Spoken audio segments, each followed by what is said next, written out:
দাঁড়াও, এটাকে আমি সাইজটাকে একটু বাড়িয়ে দিই কনফিগারে গিয়ে, তাতে তোমরা দেখতে পারবে ভালো করে।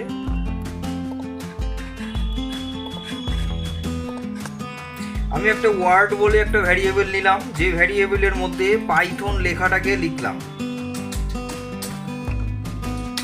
লিখে এটাকে আমি আর একটা ভ্যারিয়েবল নিলাম REV বলে, ইকুয়াল টু আমি নিলাম ওয়ার্ড থার্ড ব্র্যাকেটের মধ্যে ডাবল কোলন দিয়ে -1 দিয়ে, এটা যদি আমি প্রিন্ট করি তাহলে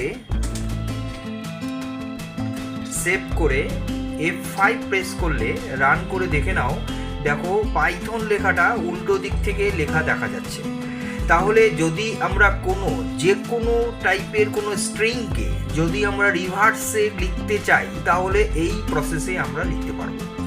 এরকম ধরনের ছোট ছোট আরও যদি কোনো এরকম টিপস তোমরা পেতে চাও, তাহলে আমার এই চ্যানেলটিকে সাবস্ক্রাইব করে নেবে, তাহলে কম্পিউটারের যে কোনো টপিকসটাই তোমরা আমার এই চ্যানেল থেকে খুব সহজভাবে শিখতে পারবে, জানতে পারবে।